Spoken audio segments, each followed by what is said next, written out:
Okay, perfect. Hi, everyone.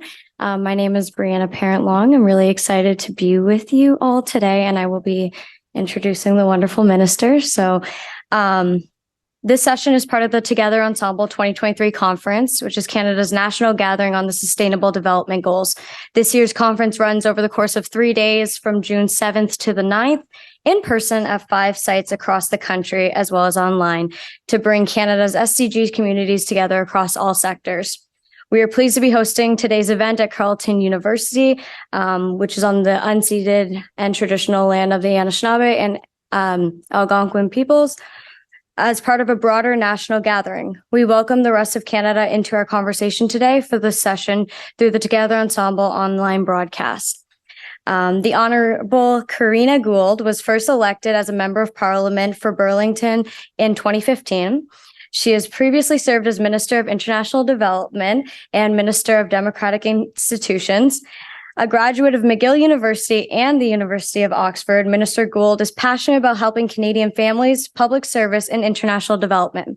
Before her election as the Member of Parliament for Burlington, she worked as a trade and investment specialist for the Mexican Trade Commission in Toronto, a consultant for the Migration and Development Program at the Organization of American States in Washington, D.C., and spent a year volunteering at an orphanage in Mexico.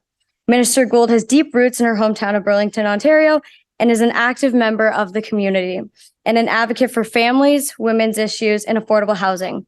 She has volunteered with and actively supports the Iroquois Bruce Trail Club, the Burlington chapter of the Canadian Federation of University Women, the Mississauga Furniture Bank, Halton Women's Place, and other local organizations. Minister Gould lives in Burlington with her husband Alberto and their son Oliver. With the birth of Oliver, Minister Gould became the first woman federal cabinet minister to give birth while holding office. She is passionate about breaking down barriers for women, youth, and underrepresented groups. And it is an absolute pleasure to introduce you and have you here with us.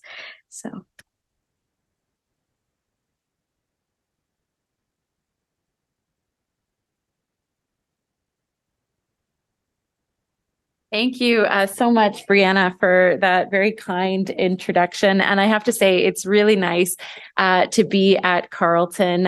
It's been a while because of the pandemic, but it's really great to be back and to be with all of you today. And it's really nice to know that there are folks joining from across the country. I think this is a really neat way that we're doing Together Ensemble, trying to have insight, in-person opportunities as well as online opportunities. And hopefully that means we're reaching a very broad segment of the Canadian population and that it's more inclusive for everyone. I have to say it's really a privilege to be joining you again this year. And I'd also like to echo the territorial acknowledgement and say that I'm grateful that we can gather here on the traditional and unceded territory of the Algonquin Anishinaabe people. And I recognize that people are joining from many sacred lands across this country. As the federal minister responsible for the national implementation of the 2030 Agenda and the SDGs, I have spent a good deal of time over the past few years thinking about what they mean. Les objectifs de développement durable sont un appel global à l'action. Objectives is a global call to undertake social, environmental, economic challenges for today's world. As we know, the objectives cover many subjects. The rational use of agricultural land, the equal treatment of everyone in our society. But for me personally, it also means that we must treat our planet in a responsible manner and not to take more than what we need so that the earth can maintain humankind and still be there for our children and our grandchildren.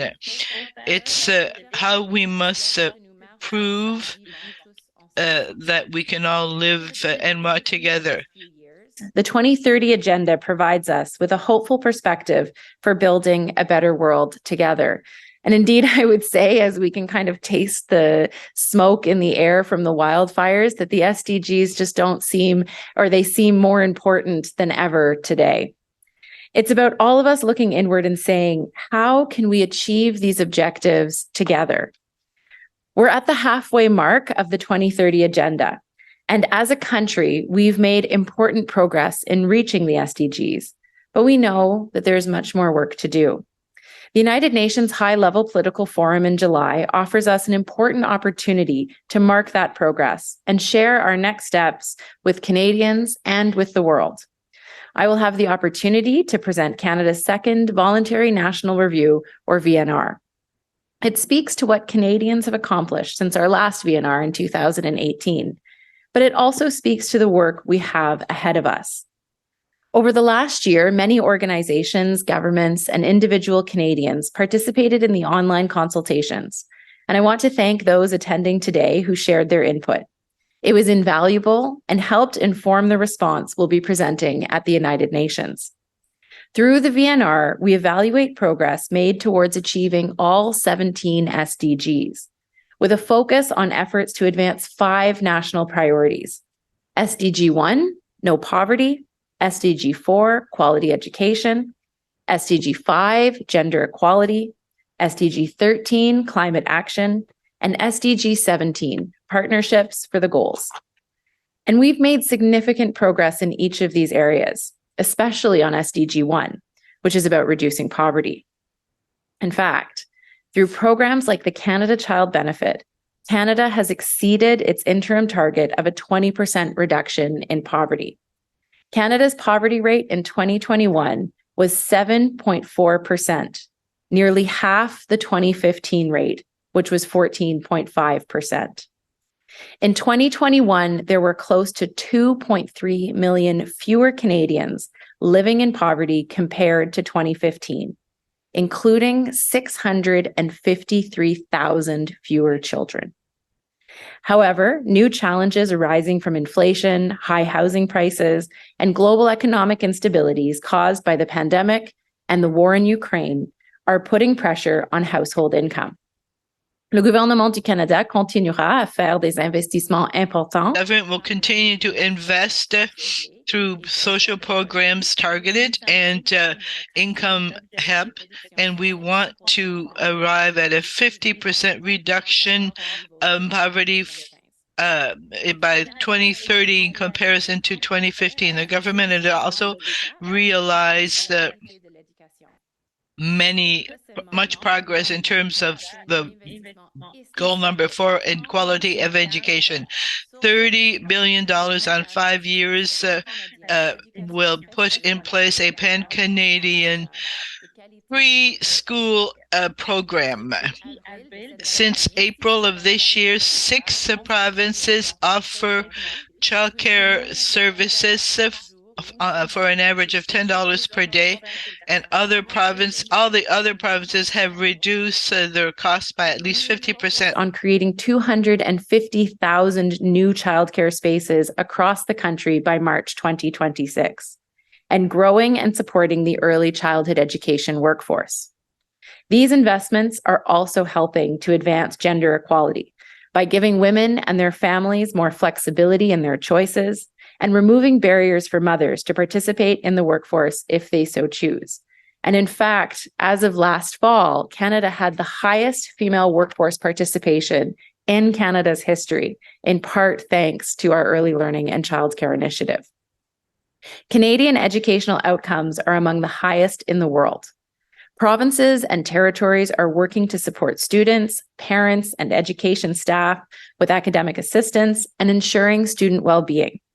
However, the pandemic disrupted education for learners around the world, and those living in extreme poverty, particularly girls and people with disabilities, are often left the furthest behind.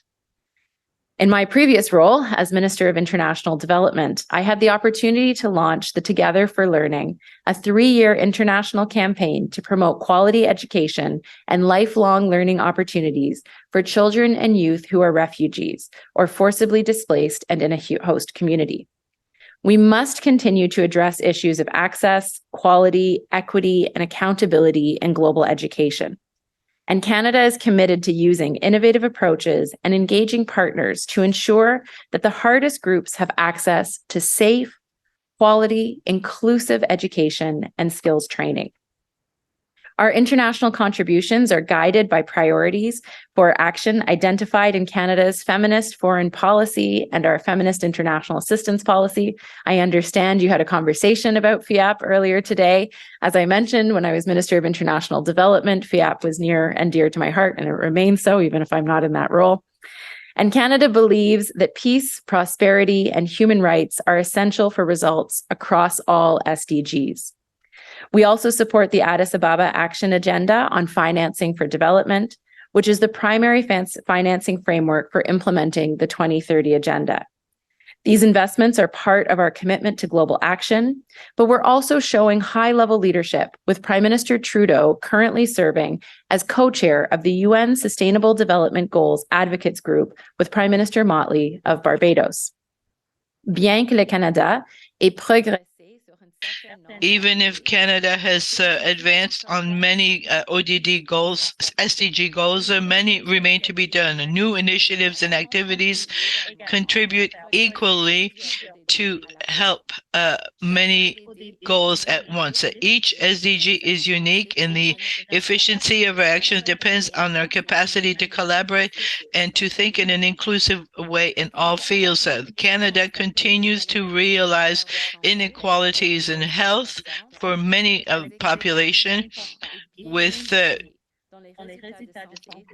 inequalities that are well documented, especially with our Indigenous population. Statistics show the gravity and the impact of these inequality, and this influences our capacity to forge ahead challenges and speaks to them. While progress on poverty reduction in Canada remains generally positive, the impacts of COVID-19 and recent increases to the cost of living are not yet fully known. And as Canada continues its recovery from the pandemic, it is adapting its poverty reduction efforts to ensure that social protection systems are sufficiently meeting people's needs. These kinds of challenges truly demonstrate how working together is more important than ever. All levels of government, the private sector, the social sector, and individual citizens all have a role to play. Conferences like this one help us fulfill the last SDG, number 17, which is all about partnerships. It is a reminder that the SDGs aren't just for governments. Everyone in Canada can be a change maker. Just a few weeks ago, I was in Kitchener, Ontario, for the grand opening of the SDG Idea Factory, a space that brings together organizations, peoples, and ideas. The Idea Factory will support the development of new startups and small businesses focused on social and environmental innovation. Black Youth Helpline, for example, is a nationwide charitable organization that delivers direct services and drives initiatives focused on prevention of social breakdown across populations of the most vulnerable children, youth, and families. And the Canadian Urban Libraries Council serves more than 8 million active users who annually visit more than 700 libraries and use its virtual services. In 2019, member public libraries loaned over 200 million items and had more than 560 million users in person and online. This conference is an opportunity for us to come together and share the excellent examples of things that each of you are doing as academics, as industry folks, municipal leaders, and young people. Le Canada s'est engagé à continuer à mener des actions de sensibilisation et à maintenir. Government continues to work with the entire society to reach the goals of 2030. The idea of our national strategy, the government will help the work of partners to undergo initiatives, innovative initiatives. We have already invested in collaborative actions. We have spent $22 million to finance SDGs for 131 projects and organizations, Indigenous organizations. The program has created many possibilities of participation for Canadians, and today's conference will help many years of financing of SDGs.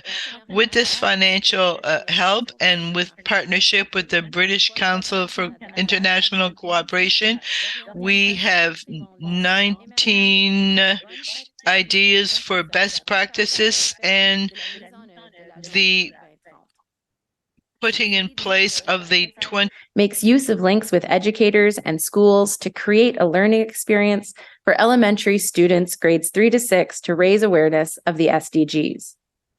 And when we think about the world through the lens of the SDGs, I think we should all feel inspired, empowered, and hopeful.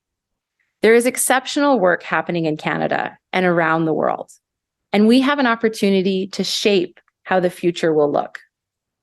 Our government remains steadfast in its commitment to enabling and accelerating progress to achieve the SDGs. But this will continue to take a whole of society approach. We will continue to need your energy, your ideas, and your action. And so I have no doubt that you're doing this today, but let's continue to inspire each other and inspire others to work together to achieve our goals. We have to continue to take action, to be ambitious, to celebrate our successes, apply lessons learned, and address our challenges. In 2030, my son will be 12 years old, and I often think about the legacy of what we're leaving him and his peers around the world. I am optimistic that together we can build stronger, safer, more inclusive communities that leave no one behind. Thank you. Merci.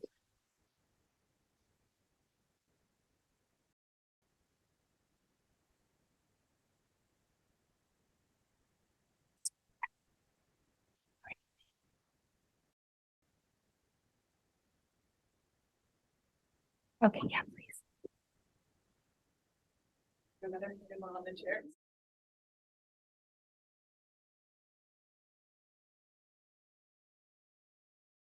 While everyone's getting mic'd, I'll just introduce myself again. My name's Volupti Corliss, and I'm a senior advisor to the United Nations and also a member of CADIP, the Canadian Association of International Development Professionals. I'm so pleased to be able to moderate a panel today with the minister and our other wonderful guests. While everyone's coming up, I'll just introduce them really quickly. To the, what is that, right, left, left of the minister? You're right. Yeah, exactly. The other, my other right. To the left of the minister is Caitlin Herchak. Caitlin is the Indigenous governor, an Indigenous governance officer at BIDEA. And she has done she's doing her master's in geography at the University of Victoria right now. Her research is centering on the Maasai and traditional economies and community. She's also the co-host of and the creator of a podcast called Spilling Labrador Tea Under Cedar Trees. So I would encourage you all to listen to that and to hear what that's about. I'm curious already. Beside Caitlin, we have Shannon Kinderay, who's the Chief Operations Officer at the Cooperation Canada. Shannon's well known in our international communities as a leader. She's also an adjunct professor here at the University of Carleton, and she previously worked as a senior analyst for the Canadian International Development Platform. And finally, at the end of the row there on the left, we have Dr. Teddy Sammy. Dr. Sammy has been a partner and collaborator, co-conspirator on this fantastic event, and we're so grateful to NIPSIA for welcoming us here today. As a professor of international affairs and also the director here at NIPSIA, Dr. Sammy, his research interests are very broad, from women's economic empowerment to fragile states to domestic resource mobilization, income inequality and trade. Fascinating person to talk to. And his most recent book is Exiting the Fragility Trap, Rethinking Our Approach to the World's Most Fragile States. So another book I'll encourage you all to look up and get familiar with. So I'm going to come over there now and moderate the session. Is this mic on now, Mike?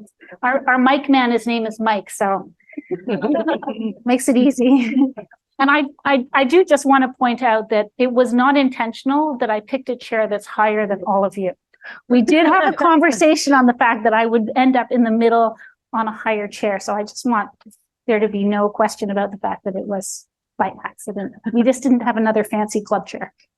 So I'm going to start by turning it over to Caitlin and Shannon.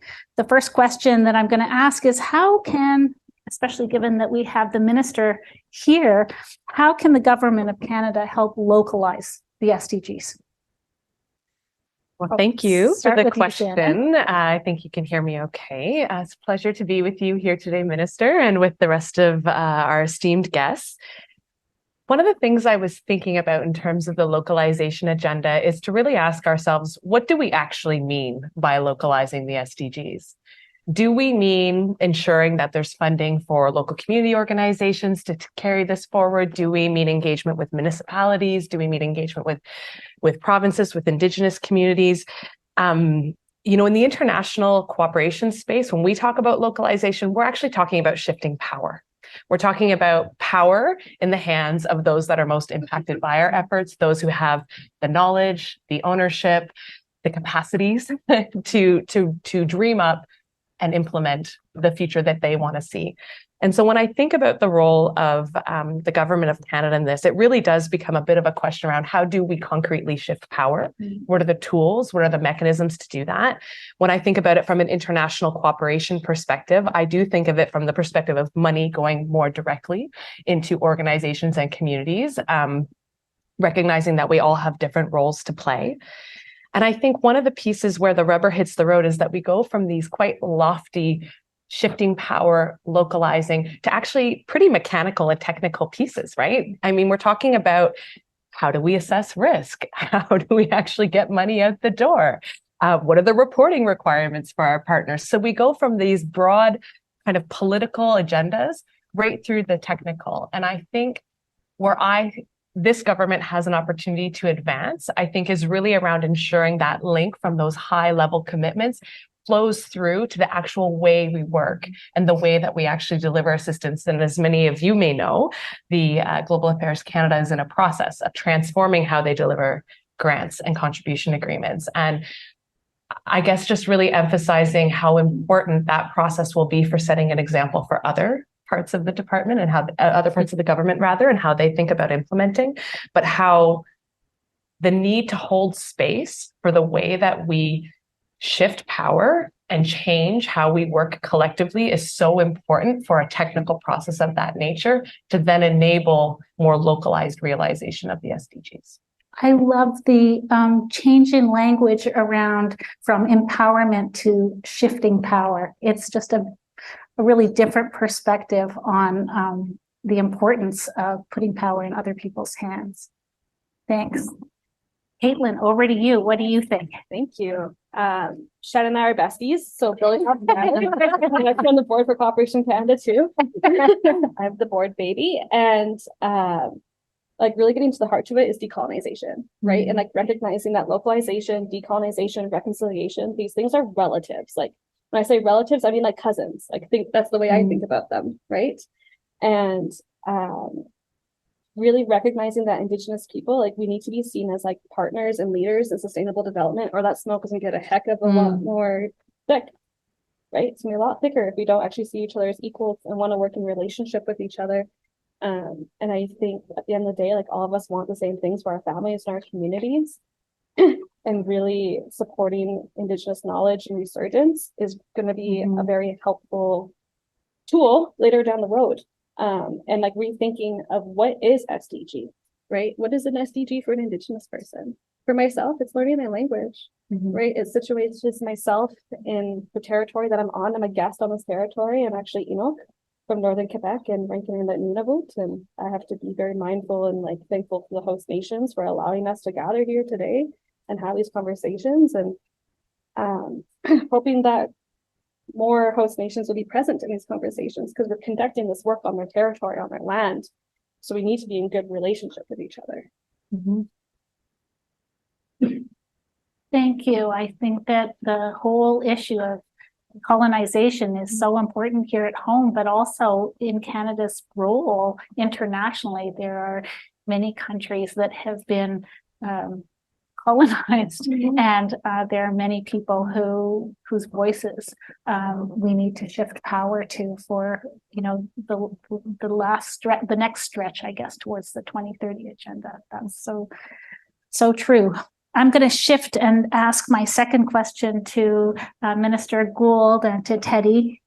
And that is, where should our investment focus be from your perspective in the SDG? Where should we be focusing our investments? And I hope, Minister, it's okay to start with you first. Yeah, sure. Well, maybe just building off the first two comments, in the sense that, I think when we talk about localizing the SDGs, it's how do you talk about SDGs in a way that makes sense to people on the ground as well, right? Because I think if you say sustainable development goals, it doesn't always resonate, right? In terms of, but when you say what we're trying to achieve with that, right? And you talk about the goals in themselves, and then how do you ensure that those resources are available on the ground for people to make those empowered decisions and to actually build that future that they want? I mean, I think those are some of the things that we need to think about. And to Caitlin's point, like, we actually can't achieve the SDGs if we don't move forward on reconciliation, right? Like, we are not going to achieve any of them if Indigenous peoples are not full partners at the table and fully, empowered to make the decisions that are right for their communities. And you're right, we all want, like, at the end of the day, humans all want the same things, right? It doesn't matter what your background is. It doesn't matter where you come from. We want safety and security for our families, and we want opportunity for them to be healthy and to thrive, right? And so how do we ensure all of that? And so I think when it comes to, making these investments, I've had the unique perspective of being both the Minister of International Development and working on Canada's Agenda 2030 internationally, and now being the domestic minister responsible for our National Action Plan on SDGs. And I think what it comes down to is saying, are we making the investments towards the objectives that we're trying to attain, right? And, some of the points that I quoted, right? I mean, in terms of reduction in child poverty, like, it's astounding what we've been able to achieve in the last 7.5 years in Canada.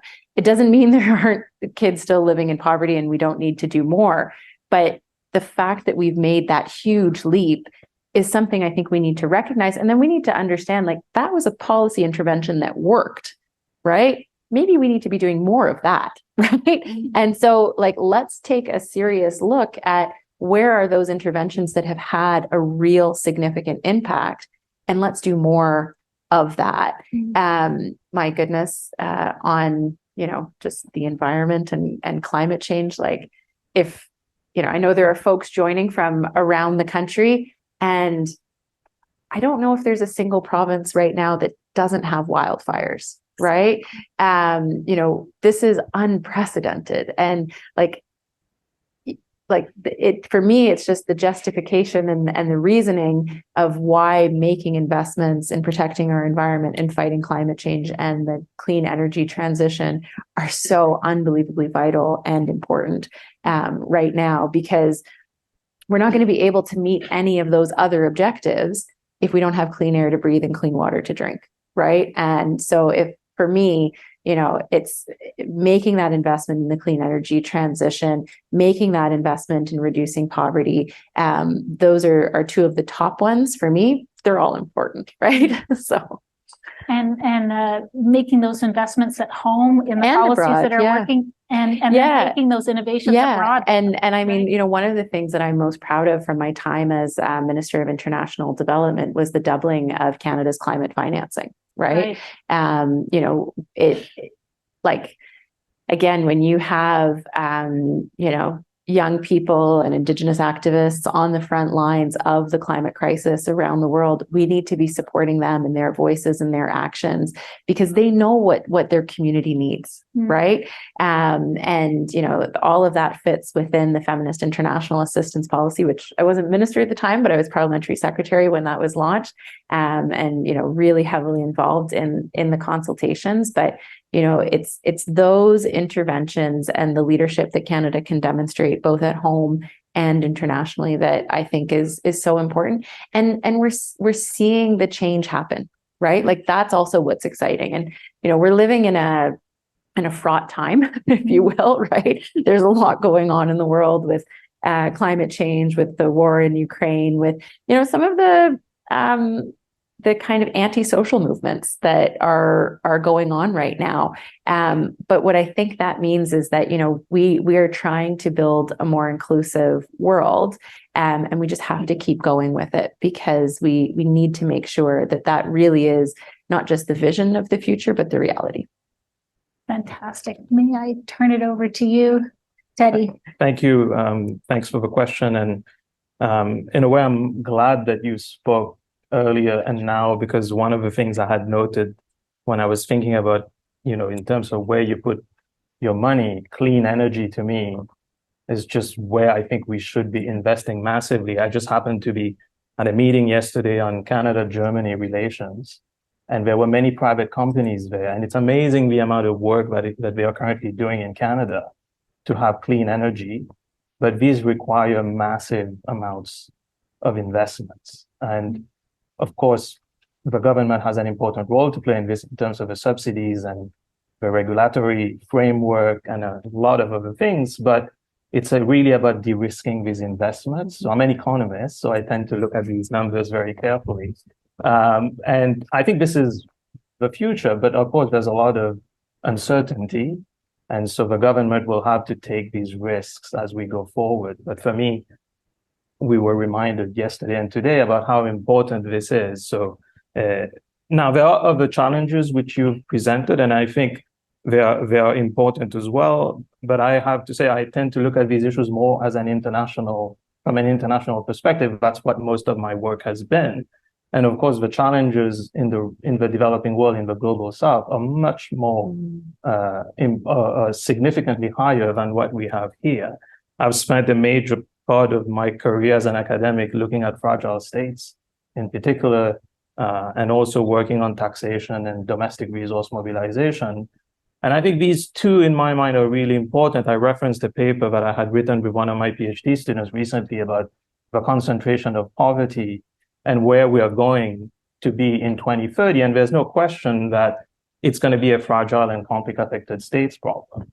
If you want to meet that number one goal, which is zero poverty, you won't get there unless you address these countries. And here I come back to this issue of risk again, because these are the places where getting results historically have been the most difficult.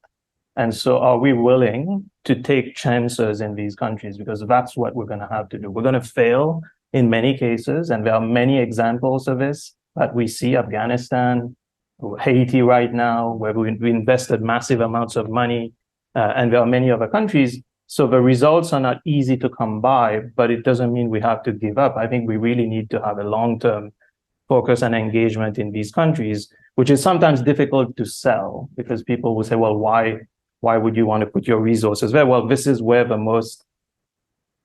you have the most poor people in the world in an absolute sense. Nigeria is one of them, the DRC, and there's a list. You can look at the data. And then the other thing, in terms of the reason why I want to focus on domestic resource mobilization and taxation, is because we really need to think about resilience.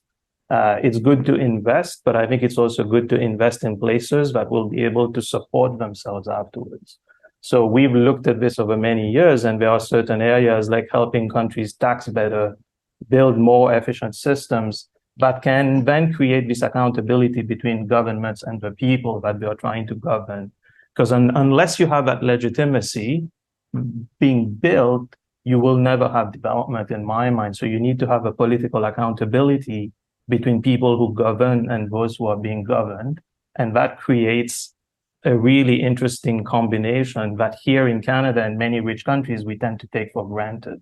But in many other parts of the world, that bond simply does not exist. And so we need to build that so that then we don't have to constantly reinvest in terms of ODA funding in particular in these countries. So I will stop here and Thank you so much. I'll just add very quickly. Please, yes. I'm a big governance geek, and so everything you're saying resonates. And when I was Minister of International Development, was really focused on where can we make those particular governance investments, because if you don't have domestic resource mobilization, the state can't provide services, right? And if the state is not providing services, people don't have trust in the apparatus of the state. So I 100% agree.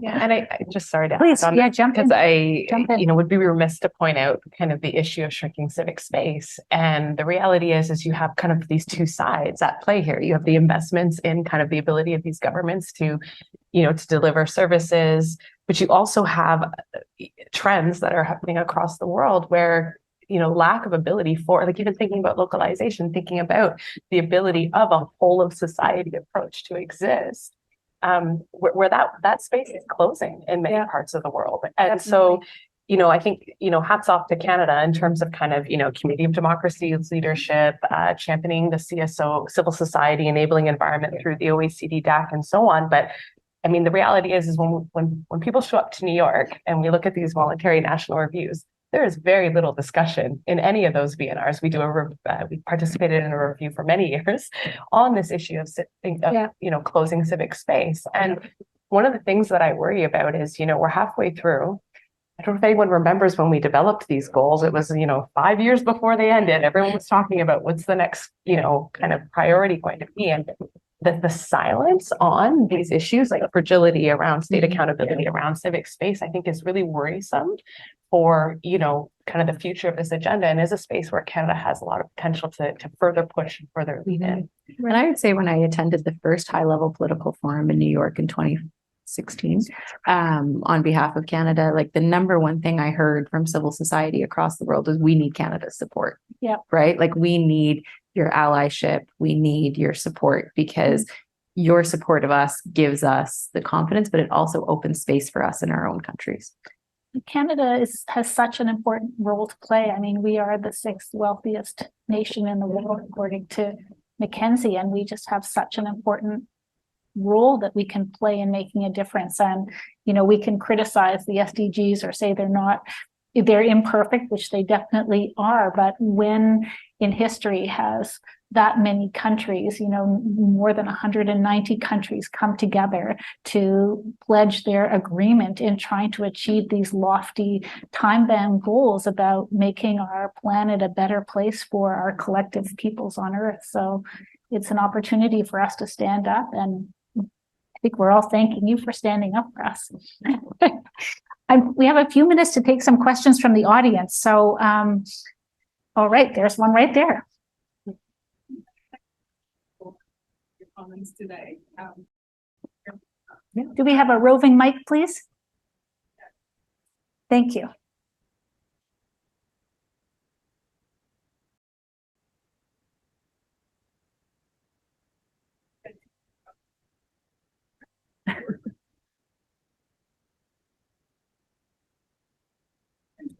Hello? Yeah, okay. Yes, so my question is for Minister Gould. So given your role in the implementation of the 2030 agenda, I was wondering, what have you learned during the first 7 years of that agenda? And how could the government of Canada do better in the second half of the 2030 agenda? Thank you. Yeah, sure. So one of the things that I love about the SDGs is that they apply to the whole world, right? It's the first time that when we've come together about development goals, we haven't just looked at the global south. We've said, actually, this has to apply to everyone. And one of the things that I think Canada can be better at doing is actually learning from others in terms of, I think sometimes when I was in international development, like, I would go to another country and see what they're doing and go, oh my gosh, they're leapfrogging Canada, right? Because they don't have the legacy infrastructure and social infrastructure that we have. And, thank goodness we have it, because it's provided for, so much. But then sometimes we get stuck in our ways, and it's really hard for us to kind of modernize and transform and get to a place where, we're delivering services for the 21st century, for 21st century people. And I think that, as Canadians, we are a humble people, but, we are a really wonderful country that has gotten a lot of things right. We've got a lot of things that we need to improve.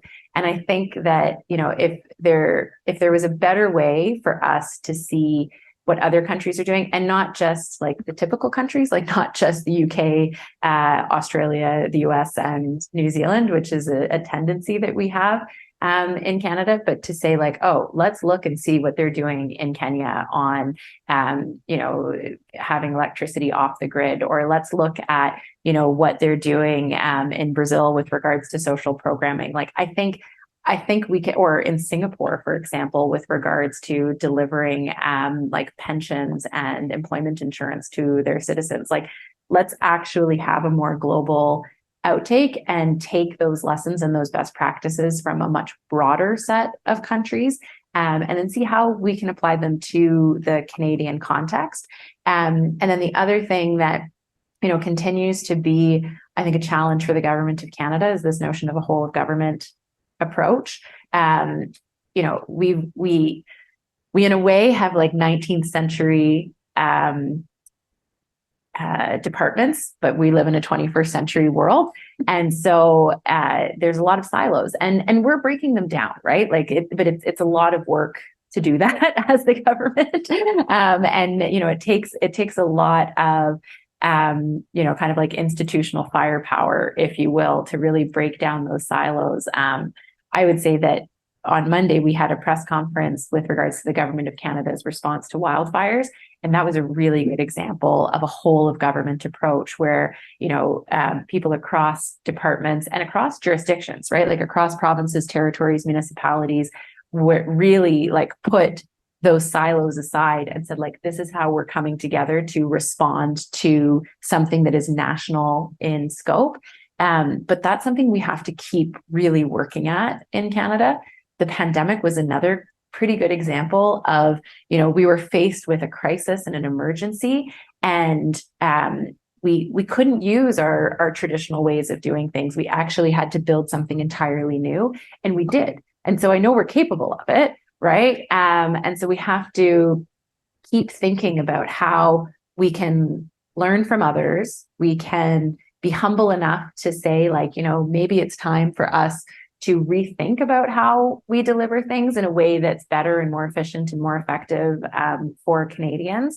And then the other thing that I would say is in the international context, so not looking at it internally, but looking at Canada's role in the world, is continuing to, and we are doing this, so I don't think it's something that we need to change, but I've been really proud of the way that we've stood up for civil society around the world, the way that we've stood up for feminist activists, for LGBTQ2 plus activists, for young activists right around the world, and we need to continue to do that. Thank you, Minister. Another question? Maybe I'll just go to the back. Abbas. Minister, always nice to see you back here amongst friends in the development sector. So I have a question on a couple of people in the audience. Teddy, I'll leave you out this time. Caitlin and Shannon, if I can direct my comment to you. We've heard from the minister that there's a keen interest in continuing to engage on the SDGs and really mobilize that whole of society approach. And that's also coupled with the notion of further investment, I hope. How, from both of your perspectives, should we consider investing those dollars to really advance our progress towards the 2030 and the ultimate achievement of the SDGs? Oh, sure. I can go first. I think personally, like reflecting upon like my area of expertise, which is technically decolonization and gender equality, like really investing in Indigenous communities doing that work already. We see that it works. So for my project, I worked with a team of 6 Indigenous women and non-binary folks creating policy changes within their own community in the Arctic. Which is really special. And I'm very thrilled to be able to do the work I get to do in the territory of which is my home. And we need more opportunities like that. We need to have money going, like Shannon said already, directly into communities. They're already experts in what their home is, how things work, and want to create good changes in their homes that support the SDG work. Like part of the conversation I was hearing earlier today of like, people don't know what that pin means because people don't see themselves reflected in the work that we do. Like I'm only 26 7 for like a couple more weeks. I have my first gray hair. And my mom had me quite young. My mom had me at 21. And when I told her, you know, last week I'm sitting down with the minister, we're talking about sustainable development goals, my mom went, I don't know what that is. You know, my mom is only 46 and, you know, she's a pillar in our community. She takes care of elders and seniors, and those folks know what they're doing. My mom knows what she's doing. She's doing number 17, if you will, like, but, you know, like proper education and sustainable development goals, and also recognizing that Indigenous people have always been experts in sustainable development and in international cooperation. And so it's time for folks to also look at us for leadership and knowledge when it comes to like how to do things in a good way. And how to create space. Yeah.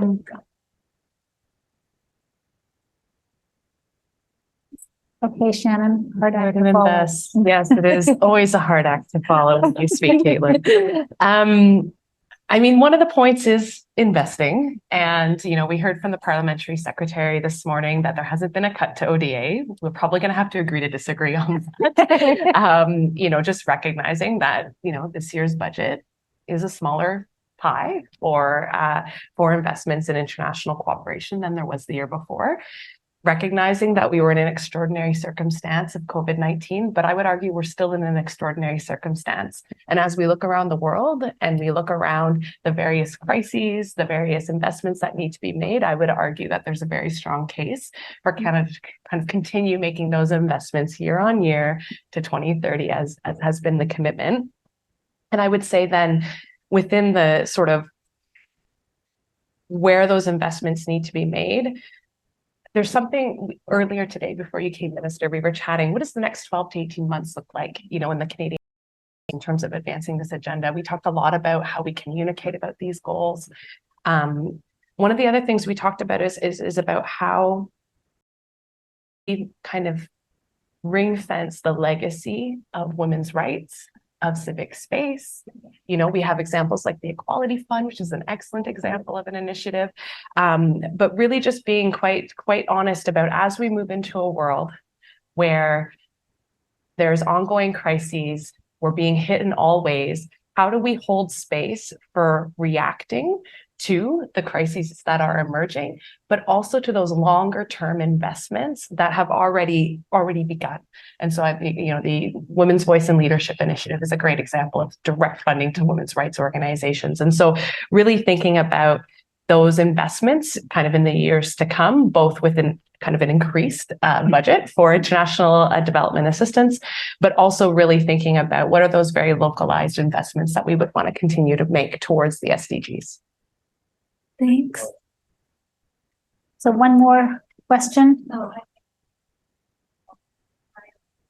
Okay, I just wanted to take someone on the other side of the room. That's all. Yeah. Maybe a woman on the edge there. Perfect. Where am I going? Over there. Sorry.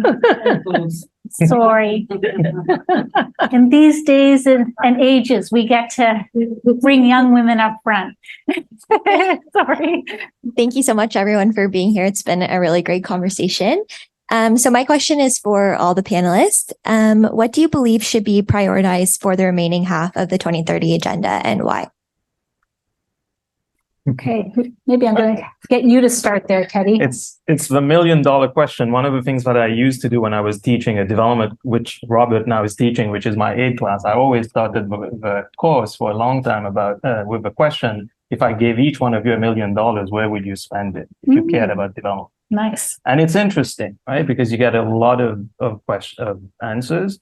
I would say there's a different way to answer that question. And that was my objective, was not to necessarily ask them to think about a particular sector, but to think more about how they spend it and how they can be efficient in terms of how they spend it, and to think about the goal that they achieve. I think you had mentioned this, right? What is the objective that we're trying to achieve? If the goal is to get to zero poverty, then that's where the money should go. But one of the things that we also know with the SDGs and the way they are designed is that they are interdependent. And I don't think we spend enough time thinking about what I would call these interlinkages. And there's actually pretty good research on this now, where you can actually map out with a fairly good degree of precision what every dollar you spend, the multiplier effect it will have on other SDGs. So if you put money, for example, in clean energy, that's going to impact poverty. It's going to impact a lot of other things. Similarly, if you put money in quality education, it's going to have an impact on the other goals. So I think it's good for us for a question like this to step back and look at the context specific nature of what you're trying to do, because each country is different. Mm-hmm. And that makes it really difficult, right? Because sometimes we tend to think, oh, we're going to have the same policy across the board. But I think it's the wrong way to think about it. It's really to look at the needs of these communities at the local level, or maybe even start at the country level and drill down and look at what is the biggest impact you can have with your dollar. To go back to your question, whether we like it or not, we don't have an infinite amount of money to spend. And Canada is a relatively small player in ODA. And so at one level, it's about maximizing the impact of what you do, but also making sure that you can use that to leverage. And I think in the afternoon, we're going to talk a little bit about blended finance and financing the SDGs, which has always been a challenge because ODA is nowhere near what we need to spend to get there. So I think the question should be looked at slightly differently, which is, what is your goal? What are you trying to achieve? And how do you make best use of that, as opposed to thinking about where you're going to spend it necessarily? Thank you. Thank you. Minister, I mean, I think your point is a really good one. And it's also like we should talk more about the interdependence of the SDGs, because depending on the interventions that you make, they can have multiple impacts on different SDGs, right? And so, if you want to achieve zero poverty, well, what are the interventions that you're making that are going to reduce poverty, but at the same time, they might actually benefit life on land or life under the sea, because some of the things that people do that are having an impact in those areas are a direct result of living in poverty or being hungry, right? So I think there's a way to look at an intervention and say, how does this meet different SDG objectives? But I guess I would go back to your first point on governance, right? And on building resilient local governance that can deliver effective services for people. Because I think one of the things that I struggled with as Minister of International Development is, in many ways, the development community or international organizations supplanted local governance because they didn't have the tools and the resources to deliver those services. And so you want to make sure that people have access to healthcare and that they have access to, roads and good schools and all of these things. But I think we also need to spend more time and energy on building that local capacity and making sure that it is able to deliver those services locally. And when we're worried about democratic backsliding or the lack of space for civil society, all of that is related to not having good quality local governance, right? Because if they don't see themselves reflected in the taxes that they pay to receive the services that they are entitled to, then they don't necessarily believe that the form of governance that they have is the right one. And so I think tackling corruption, making sure that there is robust local governance structures is really important. And I think it's important to do it at the local level, because the municipal level is the one that people deal with on the most daily basis. Even here in Canada, the most complaints or criticisms that I get as the federal member of parliament are all municipal. Right. And, and it's those things, because that's the level of government that people interact with on the most frequent basis. Of course, I get criticisms at the federal level as well. Don't take me wrong. But, on a day-to-day basis, when I get calls to my office, it's mostly about the local issues that affect people's daily lives. And so how do we strengthen that area? Because, I think you're right. ODA can't solve all these problems, but we don't want ODA forever either, right? Like we want to put ODA out of business because at the end of the day, we want local communities and countries to be able to be self-sustaining. So how are we taking those actions to help do that? Not from a directive point of view, but from a listening to the people on the ground point of view, what those needs are. And so I think that's a really important focus. And, I mentioned in my remarks that the Prime Minister is co-leading with Mia Mottley from Barbados, the kind of the UN initiative to try and raise the profile, but also raise funds for the SDGs around the world. And that's part of it, right? Is saying like, okay, we all have work to do internally, right? That is very much needed. But how do we mobilize the global community to say, how can we learn from each other? How can we mutually support each other? And how can we collectively achieve this objective? And yes, they're very lofty, right? Like they are very lofty, but someone told me yesterday that movements that believe are much stronger than movements that don't. Exactly. Right. And so, let us drive forward towards them, even if we don't achieve every single one of them perfectly by 2030, because we probably won't. But we need to make progress. Right. And so having that path, that agenda towards progress, I think is what we want. Thank you so much, Minister. Our time is up with you. And I'm just so grateful that we not only have you with us today, but we have you where you are positioned within our government. So thank you so much. Caitlin, Shannon, Teddy, thank you all so much. And thank you to everyone who's with us today.